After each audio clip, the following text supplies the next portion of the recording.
Rema hari ini, Yesaya 35 ayat 1-2. Padang gurun dan padang kering akan bergirang, padang belantara akan bersorak-sorak dan berbunga. Seperti bunga mawar, ia akan berbunga lebat, akan bersorak-sorak. Ya, bersorak-sorak dan bersorak-sorai. Kemuliaan Libanon akan diberikan kepadanya, semarak Karmel dan Saron.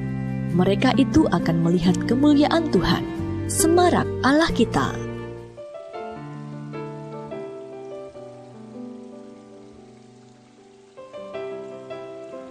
Krisis ekonomi yang melanda Indonesia di waktu yang lalu pernah menghantam salah seorang pengusaha. Bisnisnya hampir saja bangkrut dan ia sempat merasa iri kepada satpam yang bekerja di perusahaannya. Satpam tersebut terlihat lebih kaya darinya karena tidak mempunyai hutang.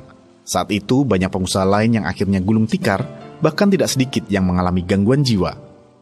Kondisi ini membuat pengusaha ini mulai merenung dan menyadari kesalahannya. Ia telah meninggalkan Tuhan pada masa kejayaannya, dan hal ini membuatnya salah jalan. Salah satunya adalah berhutang melebihi kemampuannya untuk membayar. Pengusaha itu pun akhirnya memutuskan untuk berdoa dan memohon ampun kepada Tuhan. Ia kembali membangun hubungan pribadinya dengan Tuhan dan senantiasa mengutamakan Tuhan dalam setiap langkahnya.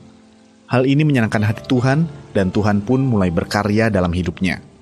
Bisnisnya dipulihkan sehingga ia tidak hanya mampu menyelesaikan hutangnya, tetapi juga berbagi kepada orang-orang yang membutuhkan. Kisah di atas menjadi gambaran bagaimana ketika seorang yang berusaha datang kepada Tuhan dan menyenangkan hati Tuhan, maka Tuhan akan mengubah padang gurun hidupnya menjadi padang berumput hijau. Oleh karena itu, jika saat ini di antara kita ada yang merasa sedang berada di padang gurun, mulailah untuk mendekat dan menyenangkan hati Tuhan.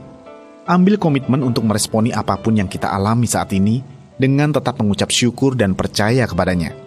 Saat Tuhan disenangkan dengan sikap kita, maka Ia pun akan mengubah padang gurun di hidup kita menjadi padang yang berumput hijau. Renungkanlah, adakah padang gurun yang Anda hadapi dalam hidup Anda saat ini? Menurut Anda, seberapa penting bagi kita untuk menyenangkan hati Tuhan? Apa komitmen Anda untuk dapat senantiasa menyenangkan hati Tuhan dalam hidup Anda?